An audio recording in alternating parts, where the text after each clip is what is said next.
Hello दोस्तों, स्वागत है आप सभी का राहुल एकेडमी पर। आज आपका बिहार शिक्षक का एग्जाम था, तो फर्स्ट शिफ्ट में आपके जितने भी जीके के क्वेश्चन पूछे गए थे उन सभी के बारे में अच्छे से चर्चा करेंगे। तो चलिए आइए शुरू करते हैं। देखिए, आपका पहला क्वेश्चन दिया गया था कि जियो स्टेशनरी उपग्रह अनुमानतः किस ऊंचाई पर होते हैं। तो इसका करेक्ट आंसर आपका हो जाएगा 35,000 किमी की ऊंचाई पर होते हैं। इसके आगे आपका अगला क्वेश्चन दिया गया था कि किसी परिपथ में कौन सा पद विद्युत पावर को प्रदर्शित नहीं करता है। तो इसका करेक्ट आंसर आपका हो जाएगा ऑप्शन नंबर ए, यानी कि I²R होता है। इसके आगे आपका अगला क्वेश्चन दिया गया था कि साबुन उद्योग का उपजाति क्या है। तो इसका करेक्ट आंसर आपका हो जाएगा ग्लिसरॉल है। इसके आगे देखिए, अगला आपका क्वेश्चन दिया गया था 42 नंबर कि प्रतिदीप्त ट्यूब में प्रायः किस पदार्थ का उपयोग किया जाता है। तो इसका करेक्ट आंसर आपका हो जाएगा मरकरी वाष्प तथा आर्गन का उपयोग किया जाता है।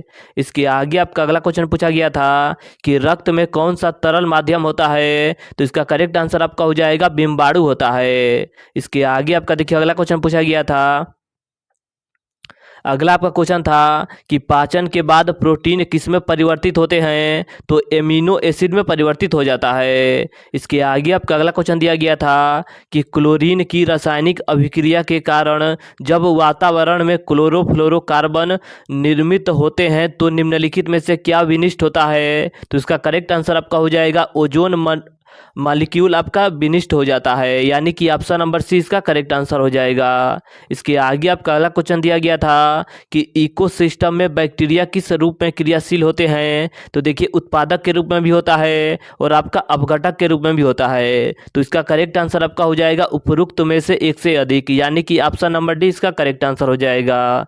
इसके आगे आपका अगला क्वेश्चन दिया गया था कि हाल ही में ताइवान के निर्वाचित राष्ट्रपति लाई चिंग ते को उनकी चुनावी जीत पर बधाई देने के बाद किस देश की सरकार ने फिलीपींस के राष्ट्रपति फर्डिनांड मार्कोस जूनियर को आग से ना खेलने की चेतावनी दी है। तो इसका करेक्ट आंसर आपका हो जाएगा ऑप्शन नंबर बी, यानी कि चीन। इसके आगे आपका अगला क्वेश्चन दिया गया था कि विश्व आर्थिक मंच के संस्थापक कौन थे, जिसकी 24वीं वार्षिक गांठ बैठक जनवरी 2024 में दावोस स्विट्जरलैंड में हुआ था। तो इसका करेक्ट आंसर आपका हो जाएगा क्लास स्वाब।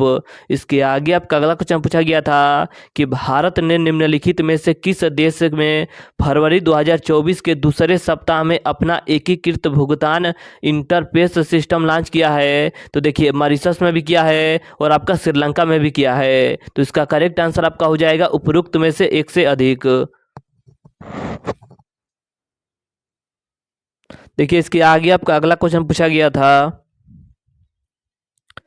अगला आपका क्वेश्चन था 50 नंबर कि भारत के निम्नलिखित में से किस राज्य ने 6 फरवरी 2024 को राज्य विधानसभा में समान नागरिक संहिता UCC 2024 विधेयक पेश किया है और ऐसा करने वाला वह भारत का पहला राज्य बन गया है। तो देखिए, इसका करेक्ट आंसर आपका हो जाएगा उत्तराखंड, लेकिन आपका ऑप्शन में उत्तराखंड नहीं दिया गया था, इसलिए इसका करेक्ट आंसर आपका हो जाएगा ऑप्शन नंबर बी ई, यानी कि उपरोक्त में से कोई नहीं। इसके आगे आपका देखिए अगला क्वेश्चन दिया गया था कि CAR-T सेल थेरेपी, जिसे हाल ही में भारत के दवा नियामक द्वारा अनुमोदित किया गया है, रोगी की प्रतिरक्षा प्रणाली को आनुवांशिक रूप से प्रोग्राम करके किस बीमारी से लड़ने के लिए एक अग्रणी उपचार है। तो इसका करेक्ट आंसर आपका हो जाएगा ऑप्शन नंबर बी, यानी कि कैंसर के लड़ने के लिए इसका उपयोग किया गया है। इसके आगे आपका देखिए अगला क्वेश्चन पूछा गया था कि उस ब्रिटिश गिटार वादक का नाम बताइए जिसने जाकिर हुसैन और 3 अन्य भारतीयों के साथ दिस मोमेंट पर सर्वश्रेष्ठ वैश्विक संगीत एल्बम के लिए 2024 में ग्रैमी पुरस्कार जीता है। तो इसका करेक्ट आंसर आपका हो जाएगा ऑप्शन नंबर ए। इसके आगे आपका देखिए अगला क्वेश्चन दिया गया था कि बिहार सरकार द्वारा निम्नलिखित में से किसके लाभ के लिए मिशन दक्ष शुरू किया गया है। तो इसका करेक्ट आंसर आपका हो जाएगा शैक्षणिक रूप से कमजोर कमजोर बच्चों के लिए शुरू किया गया है। इसके आगे आपका अगला क्वेश्चन पूछा गया था कि उड़ीसा में गुप्तेश्वर शिव मंदिर से सटा प्रसिद्ध गुप्तेश्वर वन, जिसे हाल ही में चौथा जैव विविधता विरासत स्थल BHS घोषित किया गया है, यह किस जिले में स्थित है? तो इसका करेक्ट आंसर आपका हो जाएगा ऑप्शन नंबर सी, यानी कि कोरापुट जिले में स्थित है। इसके आगे आपका देखिए अगला क्वेश्चन दिया गया था। अगला आपका क्वेश्चन था कि वाल्टोरो हिमनद अवस्थित है, तो यह आपका काराकोरम में स्थित है, यानी कि ऑप्शन नंबर ए इसका करेक्ट आंसर हो जाएगा। इसके आगे आपका अगला क्वेश्चन दिया गया था कि केंद्रीय उच्च भूमि के संबंध में निम्नलिखित कथनों में से कौन सा सही है? तो देखिए यह अरावली से घिरा हुआ है, यह आपका सही है। इसका पश्चिमी भाग मालवा पठार है, यह भी सही है। यह दक्कन पठार का भाग है, यह भी सही है, यानी कि इसका करेक्ट आंसर आपका हो जाएगा ऑप्शन नंबर डी, उपरोक्त में से एक से अधिक। इसके आगे आपका देखिए अगला क्वेश्चन पूछा गया था कि निम्नलिखित में से कौन सी उथली झील है? तो उथली झील आपका सुपोषण झील है, यानी कि ऑप्शन नंबर सी इसका करेक्ट आंसर हो जाएगा। इसके आगे आपका अगला क्वेश्चन दिया गया था कि निम्नलिखित में से कौन सा जियोम बायोम चैंपरेल के रूप में जाना जाता है? तो देखिए टाइगा को जाना जाता है, यानी कि ऑप्शन नंबर सी इसका करेक्ट आंसर हो जाएगा। इसके आगे आपका अगला क्वेश्चन दिया गया था मिलान करने के लिए, तो देखिए फान आपका गर्म स्थानीय हवा है। चिन्नुक की बात करें तो यह आपका बर्फ खाने वाली हवा है, और अगर बात की जाए मिस्ट्रल की तो यह आपका ठंडी स्थानीय हवा है, और घाटी हवा की बात की जाए तो यह आपका दैनिक हवा है। तो इसका करेक्ट आंसर आपका हो जाएगा ऑप्शन नंबर बी। इसके आगे आपका देखिए अगला क्वेश्चन पूछा गया था। अगला आपका क्वेश्चन था कि टफ किससे संबंधित है? तो टफ आपका ज्वालामुखी राख से संबंधित है, यानी कि ऑप्शन नंबर सी इसका करेक्ट आंसर हो जाएगा। इसके आगे आपका अगला क्वेश्चन पूछा गया था कि अनधिवासी बस्तियां किस नाम से जानी जाती है? तो यह आपका मड़ईक नगर के नाम से भी जाना जाता है, यानी कि ऑप्शन नंबर ए इसका करेक्ट आंसर हो जाएगा। इसके आगे आपका अगला क्वेश्चन पूछा गया था कि मरुद्भिद निम्नलिखित में से किस वन में पाए जाते हैं? तो यह आपका मरुस्थली वन में पाए जाते हैं, यानी कि ऑप्शन नंबर बी इसका करेक्ट आंसर हो जाएगा। इसके आगे आपका अगला क्वेश्चन पूछा गया था कि 1857 के विद्रोह के मध्य नाना साहब ने अपने आप को मुगल सम्राट को क्या घोषित किया था? तो मुगल सम्राट में यह अपने आप को पेशवा घोषित किए थे, यानी कि ऑप्शन नंबर सी इसका करेक्ट आंसर हो जाएगा।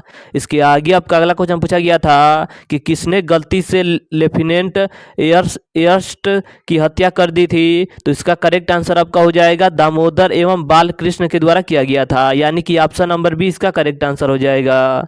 इसके आगे आपका देखिए अगला क्वेश्चन दिया गया था कि किस मुस्लिम स्वतंत्रता सेनानी को भाईचारा एवं एकता दर्शाने हेतु गोल्डन टेम्पल की चाबियां सौंपी गई थी? तो इसका करेक्ट आंसर आपका हो जाएगा option number C, Saifuddin Kitchlu को सौंपा गया था।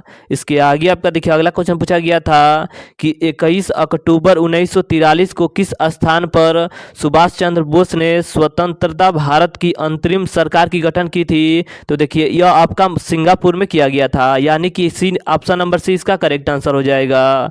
इसके आगे आपका देखिए अगला क्वेश्चन पूछा गया था कि 1930 में बिहार क्षेत्र की राजस्व वसूली में धरना के कारण कितनी कमी हुई थी? यानी कि धरना प्रदर्शन 1930 ईस्वी में कितनी की कमी हुई थी? तो 30 लाख की कमी हुई थी, यानी कि ऑप्शन नंबर सी इसका करेक्ट आंसर हो जाएगा। इसके आगे आपका देखिए अगला क्वेश्चन पूछा गया था कि दक्षिणी अफ्रीका में महात्मा गांधी किस स्थान से कार्यकर्ताओं की मार्च यानी कि यात्रा का नेतृत्व किया था? तो इसका करेक्ट आंसर आपका हो जाएगा ऑप्शन नंबर ई, यानी कि उपरोक्त में से कोई नहीं। इसके आगे आपका देखिए अगला क्वेश्चन पूछा गया था कि 1859 के भारतीय उत्प्रवास अधिनियम ने निर्धारित किया था कि, तो देखिए इसका करेक्ट आंसर आपका हो जाएगा बागान श्रमिकों को बिना अनुमति के चाय बागान छोड़ने की अनुमति नहीं थी, यानी कि ऑप्शन नंबर बी इसका करेक्ट आंसर हो जाएगा। इसके आगे आपका अगला क्वेश्चन दिया गया था कि देहरादून में इंपीरियल फॉरेस्ट रिसर्च इंस्टीट्यूट की स्थापना किस वर्ष किया गया था? तो इसका करेक्ट आंसर आपका हो जाएगा 1906 ईस्वी में किया गया था, यानी कि ऑप्शन नंबर सी इसका करेक्ट आंसर हो जाएगा। तो आज आपका बिहार शिक्षक के एग्जाम में जितने भी जीके के क्वेश्चन पूछे गए थे उन सभी के बारे में हमने अच्छे से चर्चा किया। अगर आप चैनल पर नए हैं तो चैनल को आप सब्सक्राइब कर लीजिए और वीडियो को लाइक और शेयर करना मत भूलिएगा। तो चलिए आज के लिए इतना ही, धन्यवाद।